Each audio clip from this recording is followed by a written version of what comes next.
سورۃ المدثر کی آیت نمبر 6۔ الحمدللہ وکفی وسلام علی عبادہ الذین اصطفی خصوصا علی سید الرسل وخاتم الانبیاء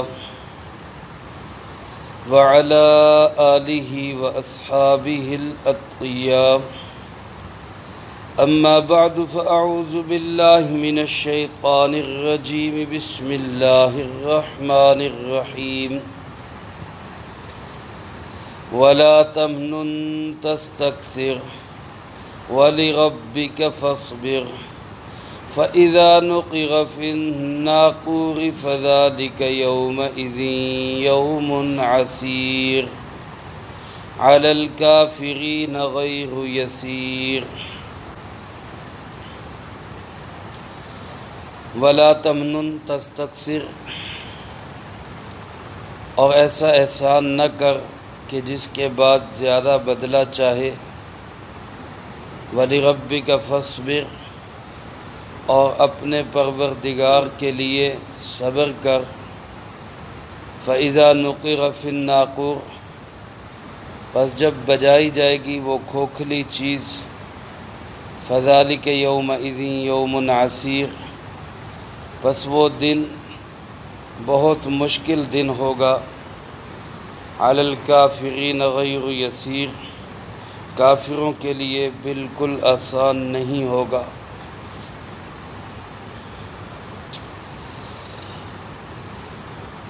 سورۃ المدثر میں اللہ رب العالمین نے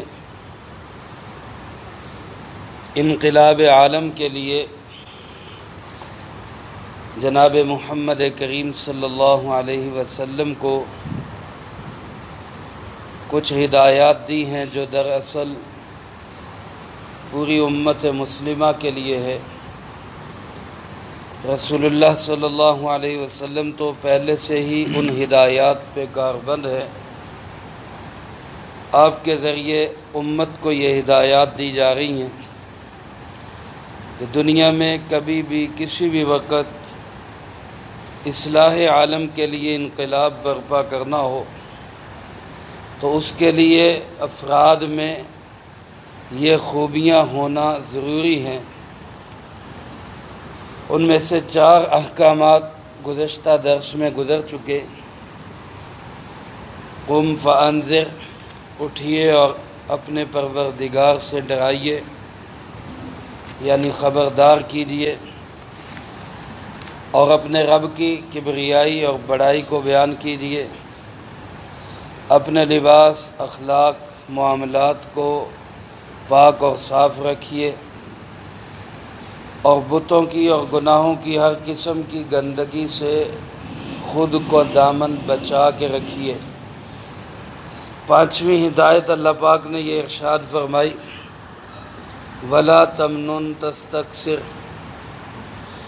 ایسا احسان مت کریں کہ جس کے بعد زیادہ بدلہ چاہیں۔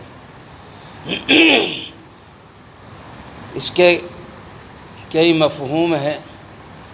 کسی بھی معاملے کے اندر انسان کسی پر احسان کر کے اس کا بدلہ چاہے تو یہ کوئی اچھی صفت اور اچھی کوالٹی نہیں ہے۔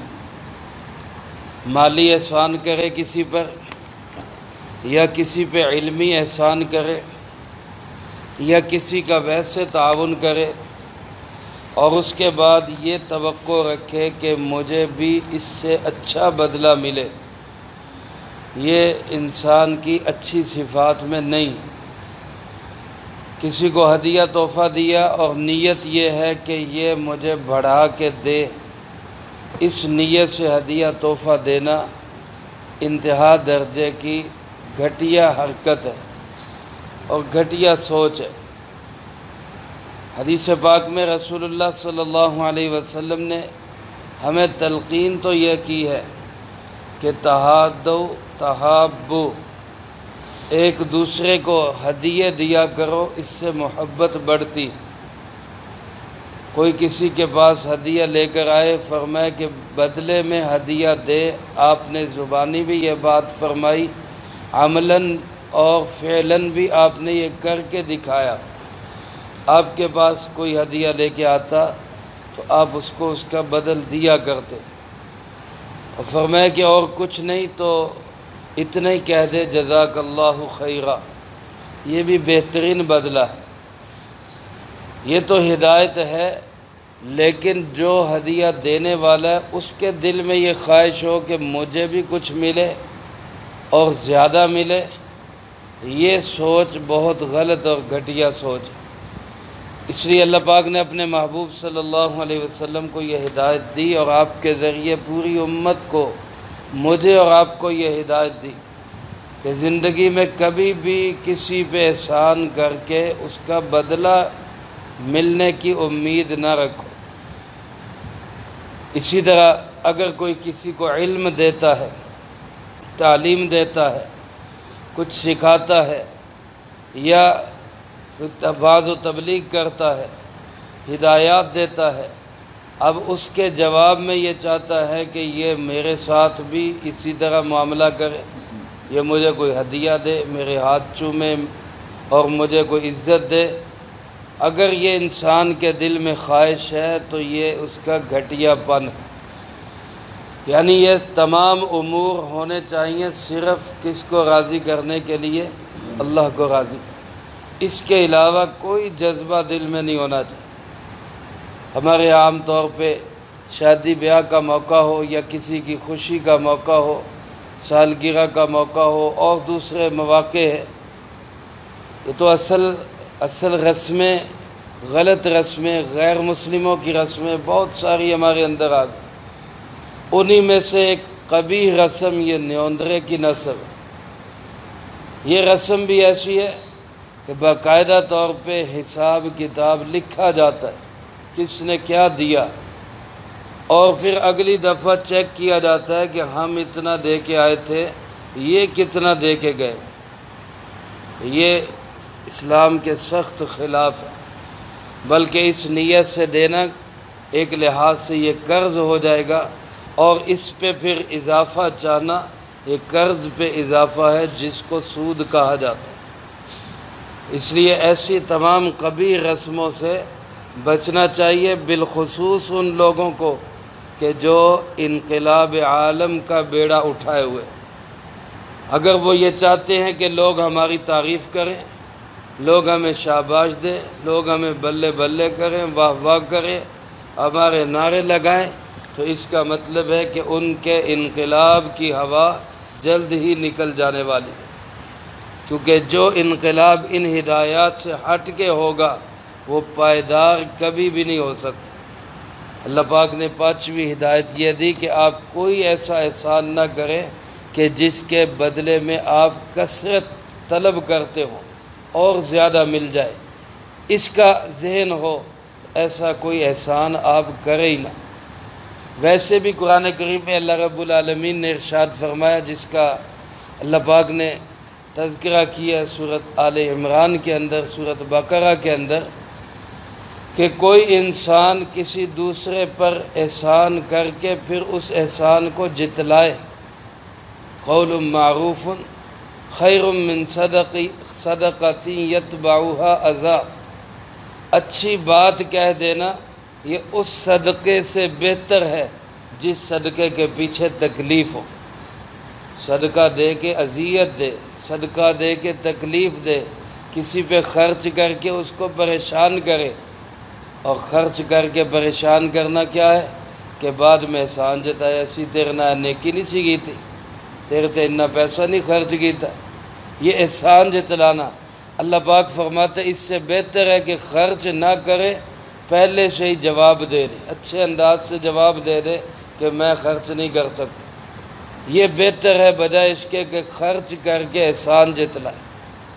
تو بہرحال زندگی بھر ہمیں اپنے اندر یہ صفت پیدا کرنی چاہیے کہ ہم کسی کے ساتھ بھی کوئی نیکی کا معاملہ کریں تو اس کا بدلہ صرف کس سے لیں؟ اللہ رب العالمین سے۔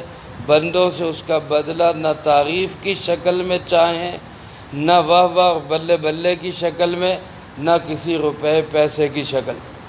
یہ ہدایت سب کے لیے، بالخصوص دین کا کام کرنے والے علماء، قراء حضرات، ائمہ حضرات، وہ دین کا کام کر کے ان کے دل میں کبھی یہ خواہش بھی پیدا نہ ہو کہ ہم اس لیے کر رہے ہیں کہ لوگ ہماری واہ واہ کریں یا لوگ ہمیں کوئی نذرانے، ہدیے، تحفے دے کے جائیں۔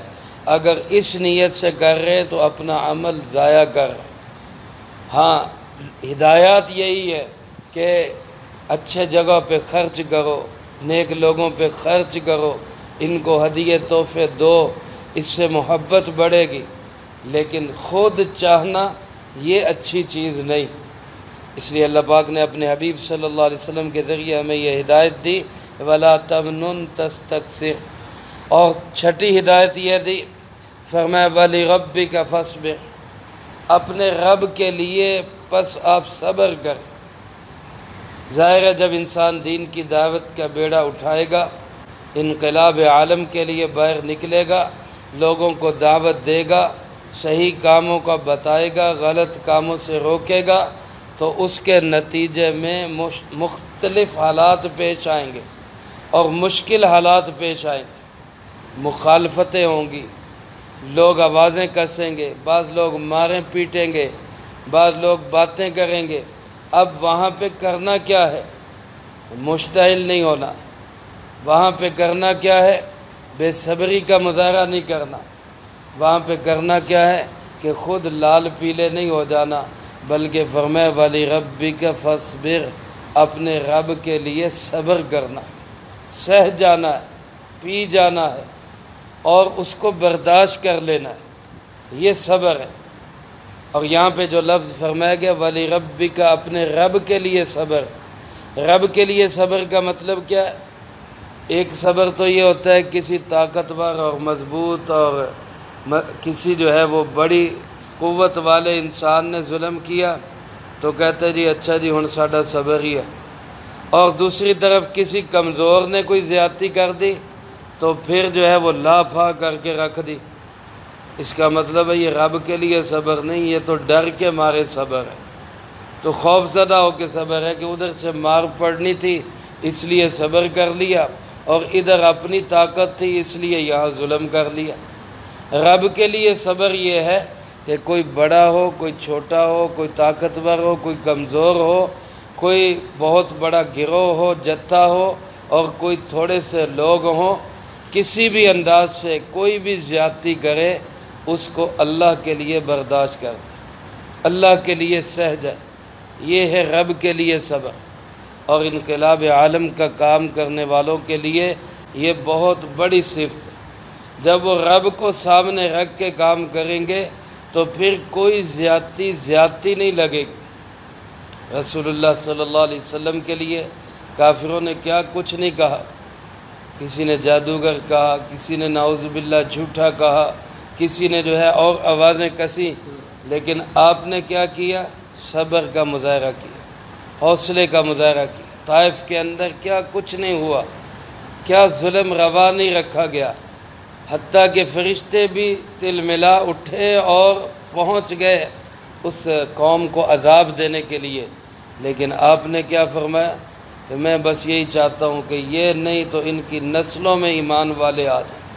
تباہ و برباد کرنے کی آپ نے تمنا نہیں کی، اس لیے فرمایا کہ یہ ہے صبر، طاقت کے ہوتے ہوئے بھی، قوت کے ہوتے ہوئے بھی، اپنے اندر انتقام کے سارے وسائل ہوتے ہوئے بھی معاف کر دینا، سہ جانا، صبر کر لینا، کچھ نہ کہہ دینا، یہ ہے صبر۔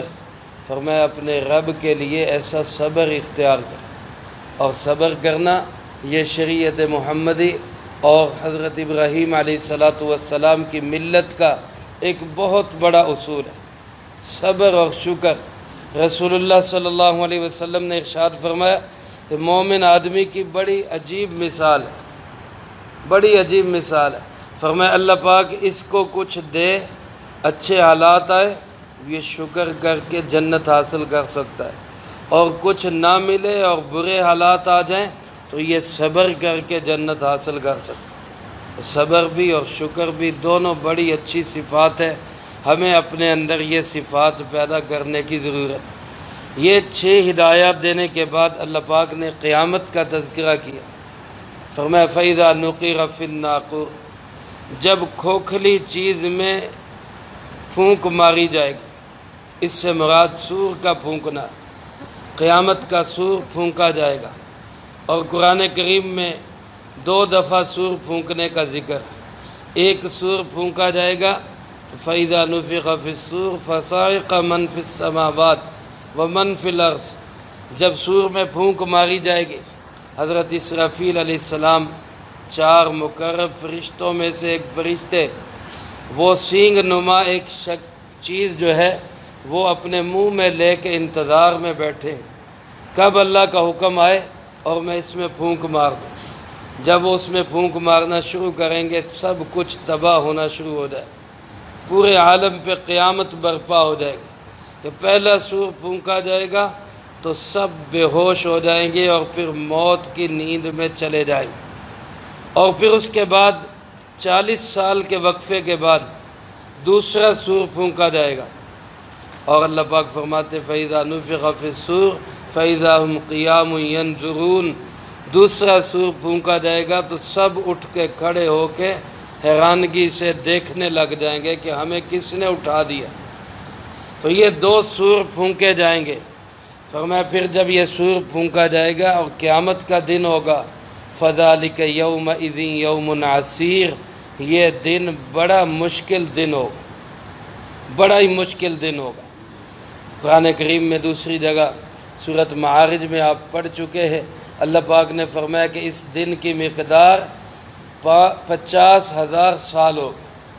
50,000 سال کے برابر یہ ایک دن ہوگا. اور اس میں ہولناکی، اللہ کا غضب، قہر، جلال، فرشتوں کی ڈانٹ ڈپٹ اور جہنم کا غیظ و غضب اور جوش، یہ سب اس دن کی ہولناکیاں ہیں.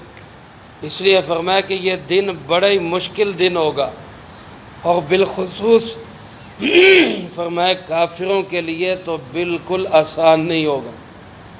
حدیث پاک میں رسول اللہ صلی اللہ علیہ وسلم نے ارشاد فرمایا مومن آدمی کے لیے قیامت کا دن ایسے ہوگا جیسے 4 رکعت نماز پڑھنے کا وقت ہوتا ہے. جتنی آرام سے وہ 4 رکعت نماز پڑھ لیتا ہے اتنے آرام سے اس کے لیے قیامت کا وقت گزرتا ہے. پل صراط سے گزرنا جس کی مقدار بعض حضرات نے 1500 سال، بعض نے 15,000 سال مسافت لکھی ہے، لیکن بعض اس سے ایسے گزر جائیں گے کہ جنت میں جا کے پوچھیں گے کہ بھائی وہ ایک پل صراط سنا تھا وہ کدھر گیا، وہ آیا نہیں. وہ بتائیں گے کہ جناب آپ تو وہاں سے گزر بھی آئے. ایمان والے کو تو یہ سختیاں، بہت سختیاں معلوم ہی نہیں ہوں گی، لیکن کافر کے لیے یہ دن بڑا خطرناک، بڑا خوفناک اور بڑا سخت ہو. اس لیے میرے عزیز دوستو، ایمان بڑی قیمتی چیز ہے. اللہ کو ایک ماننا، رسول اللہ صلی اللہ علیہ وسلم کو آخری نبی تسلیم کرنا اور تمام ایمانیات پہ ایمان رکھنا. قیامت کا دن ہے، فرشتے ہیں، اللہ کا نظام ہے، اور اللہ پاک نے انبیاء علیہ السلام کو بھیجا. سارے نبیوں پہ ایمان، ساری کتابوں پہ ایمان، سارے رسولوں پہ ایمان. یہ ایمانیات ہیں. اپنے عقائد کی حفاظت کرنا اور ایمان کے ساتھ دنیا سے جانا یہ بہت ضروری ہے. اللہ پاک ہم سب کے ایمان کی حفاظت فرمائے. آج جس طرح ہم مال کی حفاظت کرتے، اپنی چیزوں کی، سونے چاندی کی حفاظت کرتے ہیں، اپنے پلاٹوں کی رجسٹریوں کی حفاظت کرتے ہیں، اس سے کہیں زیادہ ایمان کی حفاظت ضروری ہے. جس طرح ان کے چور اور ڈاکو معاشرے میں پھر رہے ہیں، اسی طرح ایمان کے چور اور ڈاکو بھی ہمارے معاشرے میں موجود ہیں، جو ہمارا ایمان لوٹ لیتے ہیں، جو فراڈ کر کے ہمارے ایمان کو ہم سے چھین لیتے ہیں. تو ایسے لوگوں سے اپنا ایمان بچانے کا راستہ کیا ہے؟ مسجد کے ساتھ، علماء کے ساتھ، مدارس کے ساتھ، مشائخ کے ساتھ ہم اپنا تعلق مضبوط کریں. یہ ہمارے ایمان کے محافظ ہیں. ورنہ ایمان کے ڈاکو اور لٹیرے چاروں طرف منہ کھولے کھڑے ہیں فتنوں کی شکل میں، جو ہمارا ایمان چھیننا چاہتے ہیں. اللہ پاک ہم سب کے ایمان کی حفاظت فرمائے. ایمان ہوگا تو آخرت کا دن بڑا ہی آسان لگے گا، اگلی ساری گھاٹیاں بہت آسان ہو جائیں گی۔ اور اگر خدا نخواستہ بے ایمانی کی حالت میں دنیا سے گئے تو اگلے حالات بڑے مشکل اور بڑے سخت مراحل۔ اللہ پاک ہم سب کی حفاظت فرمائے، جو کہا سنا اس کو زندگی میں لا کے دوسروں تک پہنچانے کی توفیق عطا فرمائے۔ اللہم انت السلام و منک السلام، تبارکت ربنا و تعالیت یا ذا الجلال والاکرام۔ اللہم اعنا علی ذکرک و شکرک و حسن عبادتک۔ اللہم احسن عاقبتنا فی الامور کلہا و اجرنا من خزی الدنیا و عذاب الآخرہ۔ اللہم باقیتا کباقیت الولید، اللہم استر عوراتنا و آمن روعاتنا۔ اللہم انا نجعلک فی نحورہم و نعوذ بک من شرورہم۔ اللہم اکفنا بحلالک عن حرامک و اغننا بفضلک عمن سواک۔ اللہم اکفنا کل مہم من حیث شئت ومن این شئت۔ رب اغفر وارحم وانت خیر الراحمین۔ رب ارحمہما کما ربیانی صغیرا۔ اللہم ربنا